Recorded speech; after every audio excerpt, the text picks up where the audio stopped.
Hey guys, welcome back to my channel. Today I'll be talking about the development of tongue. How does the tongue develop? When does it start developing? How is the different parts of the tongue different in their development from each other? And how does that lead to different nerve supply of the anterior two-third and the posterior one-third of the tongue? And lastly, I'll also talk a little bit about the congenital anomalies of the tongue. Uh, which arise due to some problem in the development process of the tongue. So let's start. First, let's talk about the development of tongue. So, the development of tongue starts around the fourth week of intrauterine life. And we'll be dividing the development into three parts. First, we'll talk about the mucous membrane, then about the muscles, and then lastly about the fibrous stroma. The main portion that you do need to learn is first the mucous membrane. So the mucous membrane of the tongue, it develops from the endoderm of the floor of pharynx, and we can divide it into two parts, the anterior two-thirds and the posterior one-third of the tongue. The mucous membrane in both these parts have very different development. So what happens is, first, around the fourth week of intrauterine life, when the embryo undergoes curving around the craniocaudal and the lateral axis, there are formation of six bulges seen in the primitive pharynx. These bulges are basically thickenings in the mesoderm, and these bulges are called the pharyngeal or the branchial arches. Now you can see in the photo over here, these are the pharyngeal arches. You can see these are some bulgings formed due to the thickening of mesoderm. And as you can see in the diagram, the arches are separated externally by small clefts on the pharyngeal wall, and these are known as the pharyngeal clefts or the branchial clefts. And internally over here, you can see that they are having corresponding depressions, which are known as the pharyngeal pouches. So if you see, how do you remember this? I have a small mnemonic for this. So from left to right, from outside, left to right would be wrong actually, if you see on both sides. If you look from outside to inside, I have a mnemonic called CAP. C is for pharyngeal cleft. A is for the pharyngeal arch, which comes in the middle. And P is for pharyngeal pouch, which comes internally. So as you go from external to internal side, the cleft is made of ectoderm, the arch is the mesoderm, and the pouch is the endoderm. So you just have to remember cap, cleft, arch, pouch, ectoderm, mesoderm, and endoderm. So these are the pharyngeal arches which form during the fourth week of intrauterine life. And in this fourth week of intrauterine life, the tongue starts its development from these arches. So what happens is, you can see the structures over here in pink. These two structures are called the lingual swellings. So a pair of lingual swellings develop. Along with that, you can see a midline structure over here in purple, which is known as the tuberculum impar. What does tuberculum impar means? Tuberculum means it's a swelling, and the word impar means an unpaired swelling. So tuberculum impar is basically an unpaired swelling. So two paired swelling called the lingual swellings and one unpaired swelling, which is known as the tuberculum impar, these start developing from the first pharyngeal arch.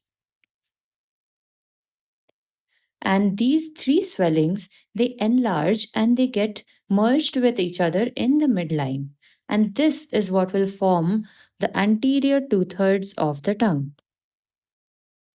And this anterior two-third, it gets separated from the floor of the mouth by the development of the alveolo-lingual groove. Then again in the picture, I'll just show you, there's also a structure that you'll see. This is the foramen cecum, the black structure that you see over here. Just below is the foramen cecum. I have told you in my video on the anatomy of tongue that what is the foramen cecum? Foramen cecum is basically a embryological remnant. So what happens here is an endodermal diverticulum develops over here, which is known as a thyroglossal duct. And it grows caudally behind the tuberculum impar as I have showed you in the picture. And this forms the median thyroid rudiment, which is now responsible for formation of the thyroid gland, which is a separate process altogether. Now, at the end of the development, what happens is the proximal end of this duct, the thyroglossal duct, it persists after birth as foramen cecum. Therefore, you can see in the structure over here, just caudally behind the tuberculum impar is the foramen cecum. So this is about the anterior two-third of the tongue. Next, you'll see in the picture is in the second, third, and fourth arches, there is a swelling that forms, which is known as the hypobranchial eminence. This is the hypobranchial eminence, and this will be responsible for development of the posterior third of the tongue. So, this is a median elevation and it is formed by fusion of the second, third, and fourth branchial arches. So, the anterior two-third develops from the first arch and the posterior one-third develops from a combination of the second, third, and the fourth arches. And this eminence, it gets divided by a transverse groove into an anterior cranial part and a posterior caudal part. The anterior part of the hypobranchial eminence, which is mostly formed by the third arch, this grows forward in a V-shaped manner and fuses with the anterior two-third of the tongue. And the line of fusion is called as sulcus terminalis. If you remember the anatomy of the tongue, you remember the anterior two-third and the posterior one-third, they were divided by a V-shaped sulcus which runs from the foramen cecum forwards and laterally, and that is known as the sulcus terminalis. Here, that is what the line of fusion is indicated by. And the posterior part, the caudal part of the hypobranchial eminence, forms the mucous membrane of the epiglottis. So let's see over here a picture to demonstrate it. So these pink structures over here are the lingual swelling. Then there is an unpaired swelling called the tuberculum impar, and all three of these are forming from the first arch. And secondly, then just caudal to the tuberculum impar is the foramen cecum, and just below that develops the hypobranchial eminence, and is develops from the second, third, and fourth arches. And again, hypobranchial eminence has two portions. One is this green portion, which is the cranial part, and the red portion, which is the caudal part. So, what happens next is the lingual swelling along with the tuberculum impar, they start merging in the midline, as you can see here in the next image. And they start to form the anterior two-thirds of the tongue. Whereas the cranial part of the hypobranchial eminence, the green part over here, it grows in a V-shaped manner forwards and it fuses with the anterior two-thirds of the tongue. And the sulcus where it fuses at, you can see in the image over here, this is a sulcus that is running from the foramen cecum forwards and laterally, that is known as the sulcus terminalis. Now what happens to the caudal part of the hypobranchial eminence? What structure will that form? That caudal part leads to the formation of the epiglottis. So if we had to summarize the development over here, the anterior two-thirds of the tongue is formed by the fusion of two lingual swellings and one tuberculum impar, which gets its development from the first branchial arch. And the posterior one-third of the tongue is formed from the cranial part of the hypobranchial eminence, and the epiglottis forms from the caudal part of the hypobranchial eminence. And taste buds, these start forming around the 8th week of intrauterine life. And by about week 11 to 13th, they start differentiating into the different types. Now I'll talk about how does this development have a role in the different nerve supply of the parts of the tongue. I have mentioned this in my previous video. The anterior two-thirds of the tongue, it has a different nerve supply. The general sensations are provided by the lingual nerve and the special sensations are provided by the chorda tympani nerve. Whereas for posterior one-third of the tongue, the general and special sensations all are provided by the glossopharyngeal nerve. So, first let's see the anterior two-third of the tongue.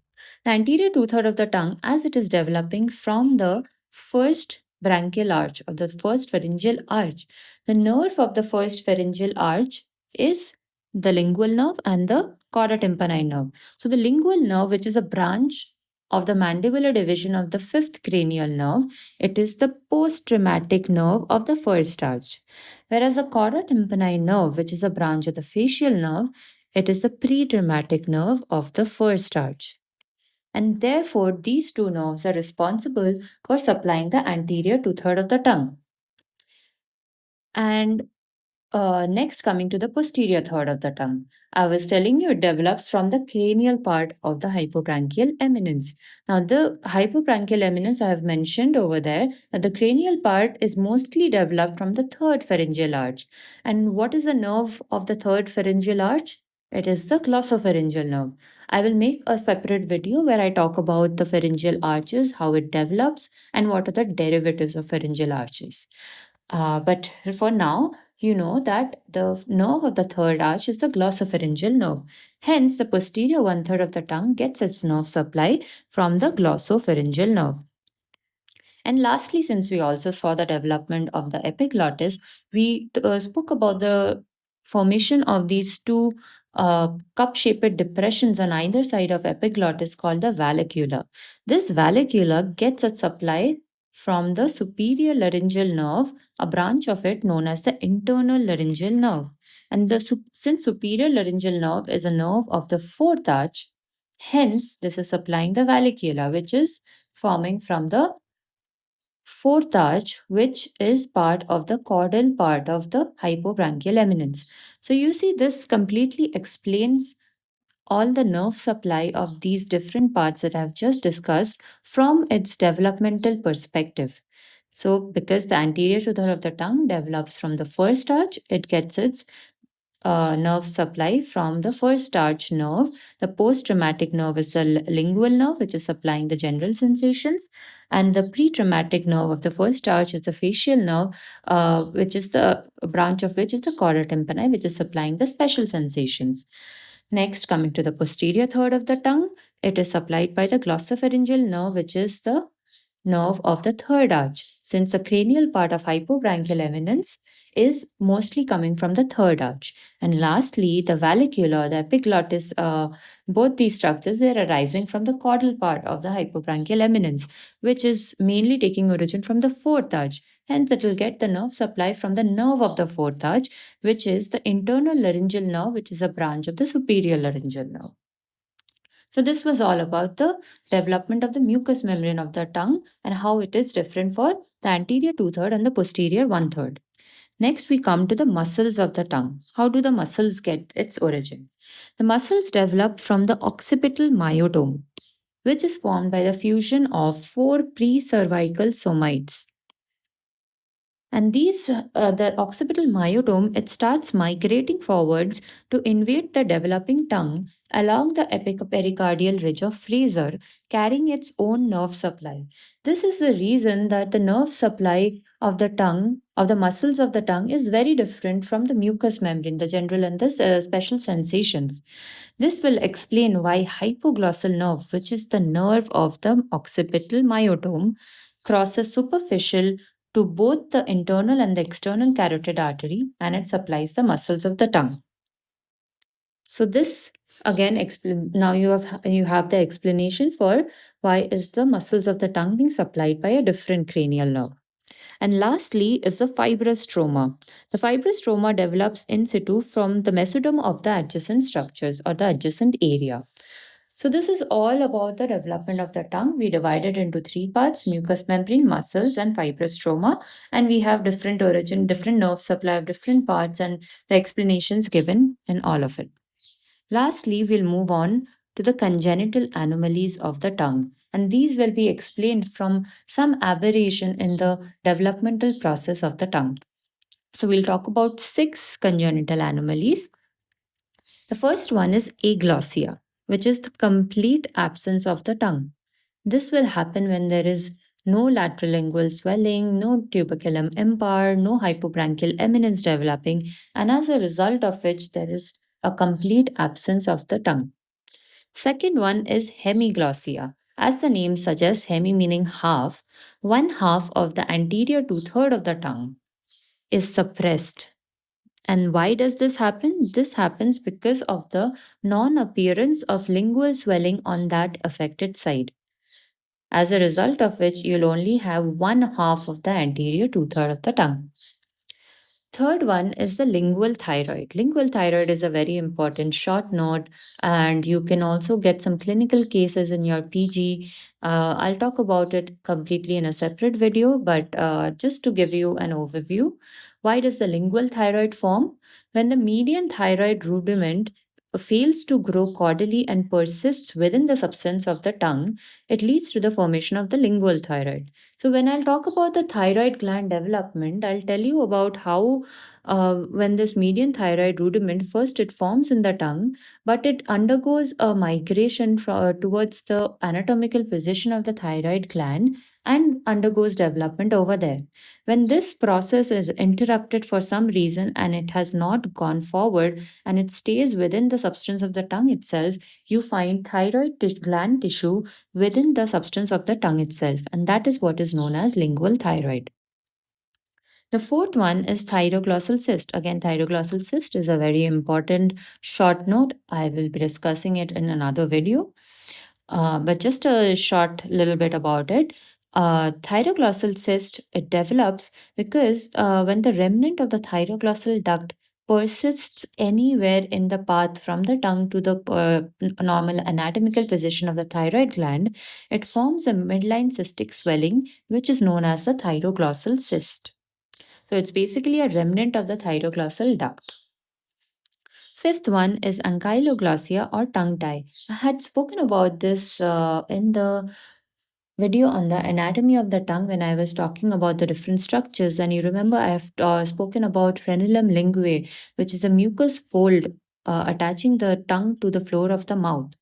When this frenulum linguae is shorter than usual, it leads to formation of tongue tie. And in this situation, you will see there is disturbance of speech seen in the patient. And lastly is bifid tongue. This is a very rare anomaly where what happens is the tip of the tongue is split longitudinally. This happens because of a problem in the fusion of the lateral and the median swelling during the fetal development. The lateral swelling being the lingual swelling and the median swelling being the tuberculum impar. When there is a disturbance in their fusion, then we see that the tip of the tongue has a longitudinal split, and this is known as the bifid tongue because it seems like it has two tips. There are two tips of the tongue. So, this completes all that you need to know about the development of the tongue and the different congenital anomalies. If there's anything you want to know more about this or any doubt you have, you can feel free to comment and I'll get back to you on it. See you in my next video. Thank you.